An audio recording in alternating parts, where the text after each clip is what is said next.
My name is Don Dickson. I want to welcome you to another edition of our Structured Fishing Workshop. We're just now beginning and entering into a new study which involves all of the different types of bodies of water that we may come across in our fishing. We're just referring to it as lake types.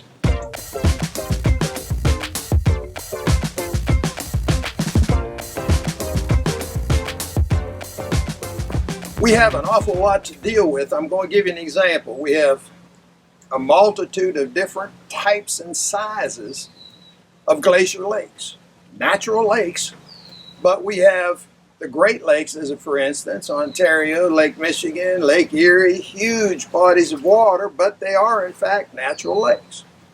Then we have where I'm sitting here today, the Harris Chain of Lakes here in Central Florida, all natural lakes, but completely different fishing situation than the Great Lakes.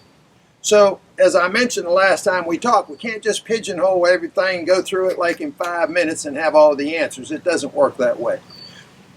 And then we have to add after that, in our discussion, we're going to be talking about artificial lakes, man-made reservoirs. And just to give you an idea of what we're up against here, there are 9 separately different types of man-made reservoirs. And each one of them has different keys into fishing success.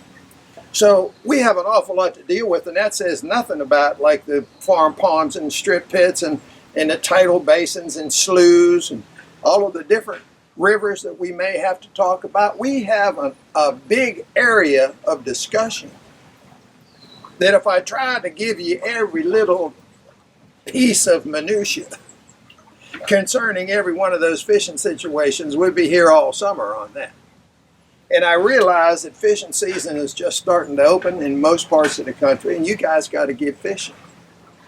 So my objective as we enter into this study is to give you the key and most important parts of any lake or reservoir, how to identify it, categorize it, but then even more importantly, what will be the secret or the number one way of fishing that particular situation. In other words, I want to give you the keys to fishing each and every one of our study lakes and or rivers and or reservoirs. Now today we're going to begin our study talking about rivers. And of course there are large rivers, there are small rivers, there's the in-between sizes, but basically when I talk about the keys to fishing a river, it'll always be the same. You have to understand that in all rivers, there are breaks and there are break lines. These breaks and break lines are created in some cases by erosion or silting that goes on, or in some cases it's by the raising and lowering of water levels. But all rivers will have breaks and break lines. Now, as we begin this discussion, it's important you understand that all water tends to flow in a straight line. And as long as nothing changes the direction of that water, it will continue on a straight line. Now, when I talk about the water being diverted, all of a sudden you'll see a bend in a river. That's because this flowing water hit a hill or it hit some hard rock. It hit something that diverted it and turned it away from that outside bend. Now, at the same time, all the velocity of the water seems to be picking up when it hits that outside bend, and as it's digging into that particular shoreline, whether it's a rock shoreline or whether it's a big hill, that velocity is picking up, and it's also coming away from the inside of the bend. So I want you to envision this now. I'm going to show you a picture in a minute of an outside bend. And then on the inside bend, this silted out, sort of flattened out, nothing area will for the most part be devoid of fish. And the outside of the bend, where that water hit something that turned it, that's where you have the deepest water, and that's where you will have the cutting effect that creates the breaks and the break lines. Somebody asked me just a week ago, what's your key to fishing rivers? Outside bends. That's the key. In other words, there are some other things we're going to talk about, but the real key in fishing rivers is you got to look for that outside bend where that water has cut the breaks and the break lines that you and I need to fish, that fish can relate to in their movements and migrations. That's where we have our structure. The inside of the bend has silted in and just sort of smoothed out. It's just a smooth nothingness. And without features, of course, we're not going to have any fish. So the outside of a bend in all rivers, extremely important. Small rivers, medium-sized rivers, large rivers, it doesn't matter. That's going to be our key. Now, in some cases, Buck had me fishing in 1973. We were up fishing the Mississippi River. I remember that trip especially because it was so stinking cold. He sat in the camper, pretended like he was writing a story for Fishing Facts, and sent me out in that 30-degree weather with a hard wind blowing. So I remember it well.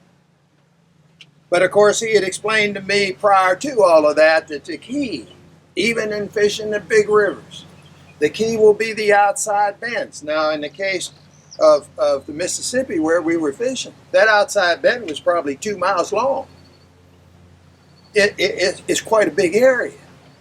So when I talk about an outside bend, it could be 75 yards, or it could be 2 or 3 miles. But where that outside bend occurs, here's where you're going to find your structure, your breaks, your break lines, your deepest water, and that's where you're going to find your fish. It's the number one key in fishing a river, period. Now, in the case of the Mississippi, we have a good example of there are some other features that we will identify and look forward to. Years ago, the Corps of Engineers created something called a wing dam. Basically, it's like a little baby dam coming out from the shoreline. It helps cutting down erosion, but most importantly, it was to divert water out closer to the center of the river to make sure that, because of all of the barge traffic, to make sure that the depth was consistent with what that commercial traffic needed. And they created these wing dams all up and down in all of the different eddies and so on and so forth of the Mississippi. You'll find wing dams all over the place. Structure, man-made structure in a river. So there's a good example where there can be something else that interests us in a river fishing. But if I'm going to be fishing a wing dam, I want to be fishing one that's somewhere in conjunction with an outside bend in that river. That's just me. Because to me, the number one key to fishing rivers, outside bend. Now, I want to show you this. I want to bring up another point. Regardless of whether we're fishing a river, a reservoir, a lake, anywhere we're fishing, you always need to look at a fishing situation from a seasonal standpoint as well.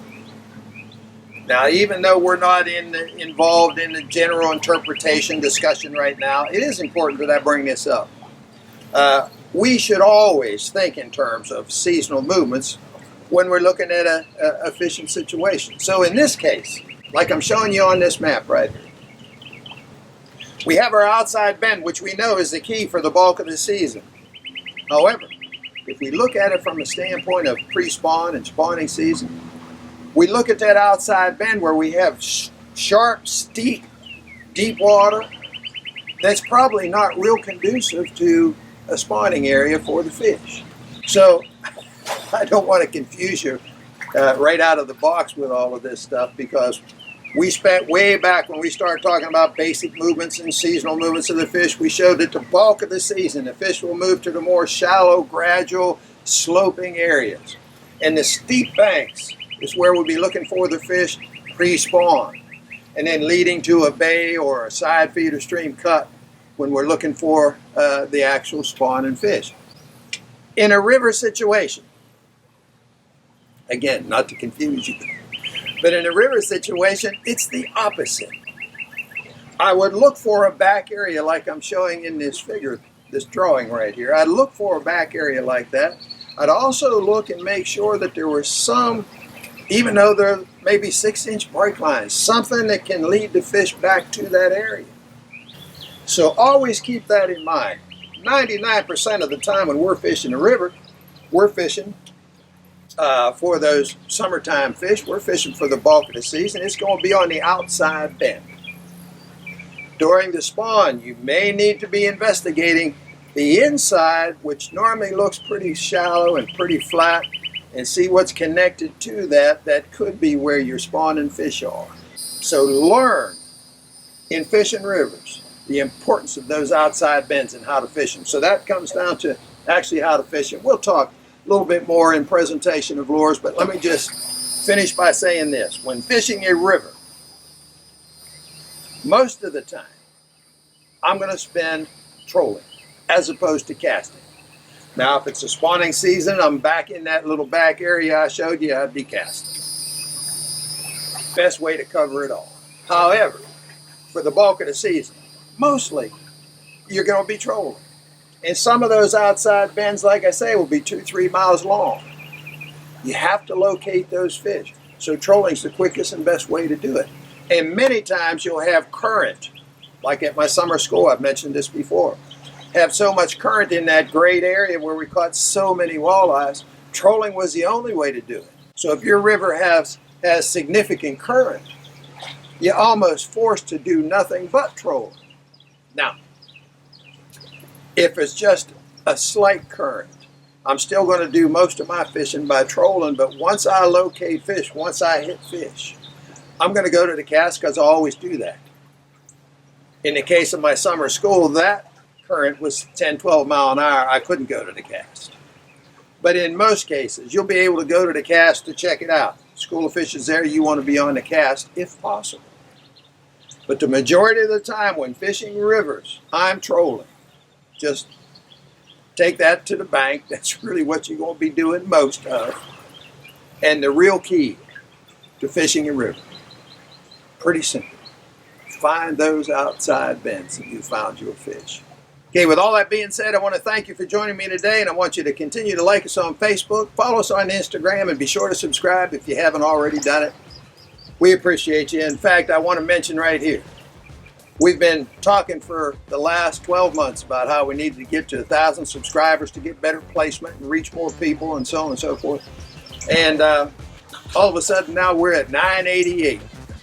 So I said to my wife this morning, we need the next dirty dozen to subscribe to our channel and put us over the top. And we appreciate you, and we're going to continue to try to teach you everything I know, with the overall idea of helping you become a better fisherman, helping you get to a point where that you're successful each and every time out. That's our goal. So thanks again for being with me, and I'll see you the next time.